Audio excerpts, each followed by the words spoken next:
राज ठाकरे यांनी ऐतिहासिक युतीची घोषणा केलेली आहे, मात्र जागा वाटपावर बोलण्यास नकार दिला।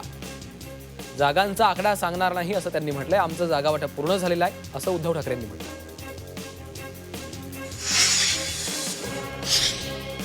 पुणे पिंपरी चिंचवड महापालिका निवडणुकीत दोन्ही राष्ट्रवादी एकत्र येण्याची चर्चा आहे। या पार्श्वभूमीवर संजय राऊतांनी अजित पवारांवर निशाणा साधला।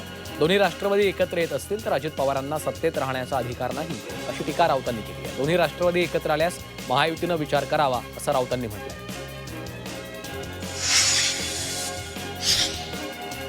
आता चुकाल तर संपाल, फुटाल तर संपाल असा इशाराच उद्धव ठाकरेंनी मराठी माणसाला दिला। विधानसभेच्या वेळी भाजपने बटोगे तो कटोगे असा अपप्रचार केला होता, त्याची आठवण उद्धव ठाकरेंनी करून दिलेली आहे आणि पत्रकार परिषदेमध्ये तुटू नका, फुटू नका, मराठीचा वसा टाकू नका असं आवाहन त्यांनी केलं आहे। 2 दिवसांच्या आक्रमक भूमिकेनंतर भाजपचे नेते सुधीर मुनगंटीवार यांनी तलवार मॅन केले। नाराजीनंतर मुनगंटीवारांनी मुख्यमंत्री देवेंद्र फडणवीसांची भेट घेतली। मुख्यमंत्र्यांच्या वर्षा या शासकीय निवासस्थानी दोन्ही नेत्यांची भेट झाली आहे। सांगली महापालिका निवडणुकीच्या पार्श्वभूमीवर मिरजेत इच्छुक उमेदवारांच्या मुलाखती पार पडल्या। मिरजेमधील दिग्गज नेत्यांसह 121 जणांनी राष्ट्रवादीची उमेदवारीची मागणी केली होती। नुकतंच अजित पवार, माझे महापौरांचा माजी नगरसेवकांनी प्रवेश केला आहे।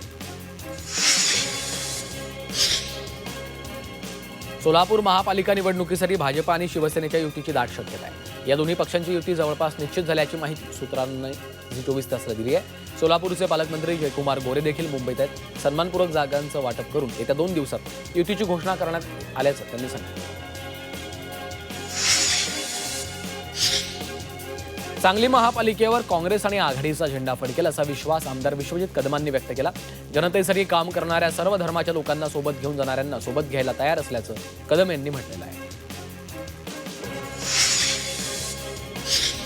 निवडणुकीआधीच वातावरण तापलंय। मंत्री नितेश राणे, आमदार प्रवीण दरेकर आणि प्रसाद लाड यांना कुडाळ न्यायालयानं दणका दिला आहे। कुडाळ न्यायालयानं तिघांविरोधातील अजामीनपात्र अटक वॉरंट जारी केलं आहे।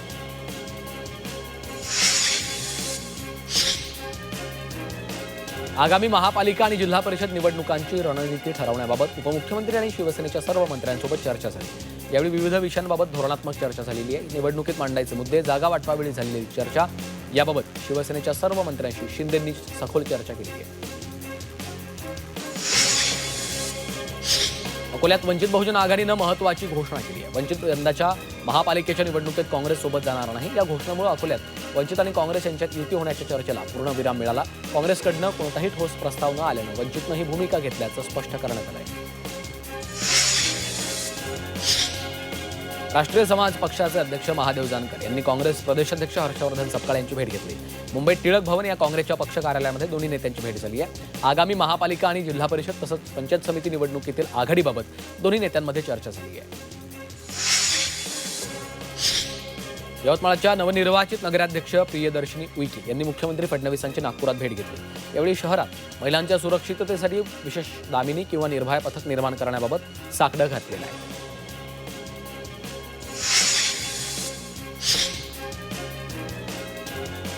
नवी मुंबई महापालिका निवडणुकीच्या पार्श्वभूमीवर राष्ट्रवादी शरद पवार पक्षाला धक्का बसला। माजी नगरसेवक दिलीप बोराडे आणि संगीता बोराडे यांनी शिवसेनेमध्ये प्रवेश केलेला आहे। उपमुख्यमंत्री एकनाथ शिंदे यांच्या उपस्थितीमध्ये प्रवेश पार पडला आहे।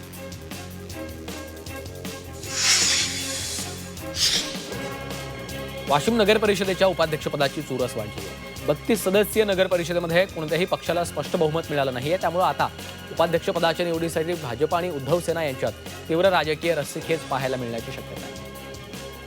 मुंबई महापालिका निवडणुकीसाठी येत्या 2 दिवसात महायुतीची घोषणा होणार आहे। मुंबई महापालिकेच्या 200हून अधिक जागांवर भाजप शिवसेनेमध्ये एकमत झाल्याची माहिती आहे। मुंबई भाजपचे अध्यक्ष अमित साटम यांनी दिली आहे। कोण कुठे लढणार आहे याचा विचार आपण करत नाही असंही साटम यांनी सांगितलं आहे।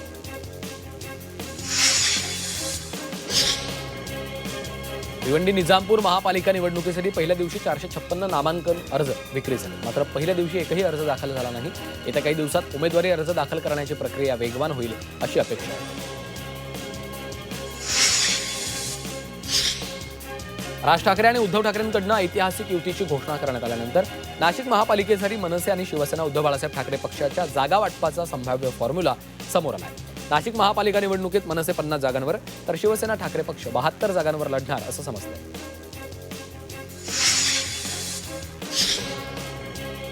जालना महापालिका निवडणुकीसाठी अर्ज भरण्यासाठी केवळ 5 दिवस बाकी आहेत. मात्र तरीही महायुती आणि महाविकास आघाडीमध्ये खल सुरूच आहे. उमेदवारी घोषित न झाल्यामुळे अजूनही मुलाखती दिलेल्या इच्छुकांचे देव पाण्यात आहे.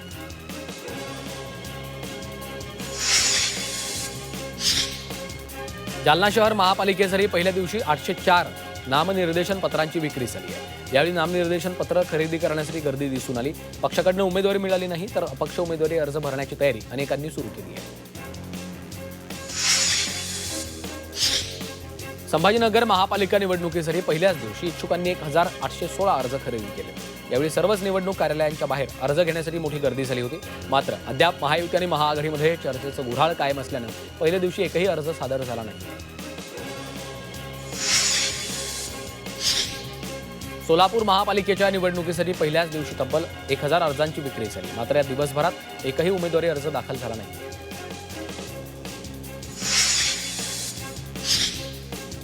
अकोला महापालिकेच्या निवडणुकांसाठी पहिल्या दिवशी एकही उमेदवारानं अर्ज दाखल केला नाही. त्यामुळे अर्ज दाखल करण्याचा पहिला दिवस पूर्णपणे कोरा ठरला.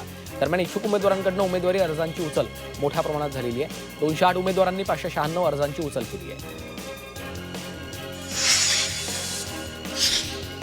अंथरुणाला किळलेले आजारी ज्येष्ठ नागरिक तसंच दिव्यांग असलेले नागरिक मतदानापासून वंचित राहणार असल्याची शक्यता आहे. अशा नागरिकांना नेमकं मतदान करायचं कसं असा प्रश्न आहे. कारण यावेळी निवडणूक विभागाने याविषयी कुठलीही तयारी केली नाही.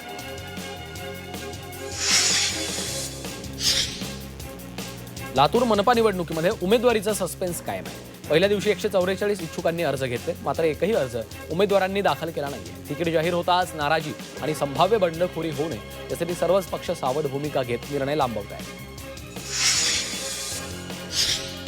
बांधकाम मजुरांना किमान मास्क तरी द्या, तुम्हाला गरिबांची काळजी नाही, अशा शब्दात उच्च न्यायालयानं मुंबई महापालिका आणि MPCBला सुनावलंय. प्रदूषण रोखण्यासाठी तातडीनं उपाययोजना केल्या नाहीत तर परिस्थिती हाताबाहेर जाईल असा इशारा देखील न्यायालयानं दिलाय. नाशिक महापालिका निवडणुकीच्या रणसंग्रामाला सुरुवात झाली. पहिल्याच दिवशी 1,500 अर्जांची विक्री झाली. प्रभाग 3 मधून शिवसेनेच्या माजी नगरसेविका पूनम मोगरे यांनी अर्ज दाखल करत खातं खोललं. 30 डिसेंबरपर्यंत अर्ज दाखल करता येणार आहे. ठाकरे बंधूंची युती होताच ठाण्यामध्ये मनसे आणि शिवसेना ठाकरे पक्षानं जल्लोष केलाय. मनसेच्या मध्यवर्ती शाखेत ढोल ताशा वाजवत पेढे भरवत दोन्ही पक्षांनी जल्लोष केलाय.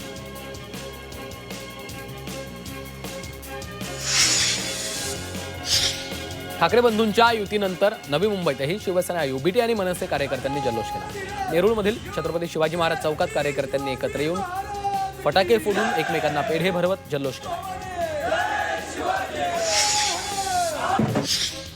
ठाकरे बंधूंच्या युतीनंतर कल्याण शिवसेना UBT आणि मनसे कार्यकर्त्यांनी एकत्र येत जोरदार जल्लोष केलाय. ढोल ताशांच्या गजरात फटाके फोडून घोषणाबाजी केली. यावेळी कार्यकर्त्यांनी एकमेकांना पेढे भरवत आनंद साजरा केला. मुंबईमध्ये ठाकरे बंधूंच्या युतीची घोषणा झाल्यानंतर शिवसेना UBT आणि मनसे कार्यकर्त्यांनी पुण्यामध्ये एकत्र येत जल्लोष केला. यावेळी अलका चौकात दोन्ही पक्षाच्या कार्यकर्त्यांनी फटाके फोडून एकमेकांना पेढे भरवत आनंद साजरा केला.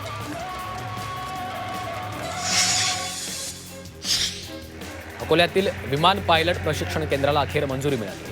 हे पायलट प्रशिक्षण केंद्र येत्या 4 महिन्यात सुरू होणार आहे. त्यामुळे पश्चिम विदर्भातील युवकांसाठी ही एक सुवर्ण संधी ठरणार आहे. दरम्यान यामुळे अकोल्याच्या नावाला राष्ट्रीय स्तरावर नावलौकिक मिळणार असा विश्वास धोत्रे यांनी व्यक्त केला आहे. सरकारची कर्मचाऱ्यांना नववर्षात गिफ्ट मिळणार आहे. 1 जानेवारीपासून सरकारी कर्मचाऱ्यांना 8वा वेतन आयोग लागू होण्याची शक्यता आहे. त्यामुळे महागाई भत्ता वाढण्याची अपेक्षा असून केंद्रासह काही राज्यातही किमान वेतनात वाढ होऊ शकते. जळगावातील सुवर्णनगरीमध्ये सलग दुसऱ्या दिवशी चांदीच्या दरात वाढ झाली आहे. गेल्या 24 तासात चांदीच्या दरात तब्बल 12,000ची वाढ झाली. चांदीचे दर GSTसह 2,28,000च्या ऐतिहासिक विक्रमी उच्चांकावर पोहोचलेले आहे.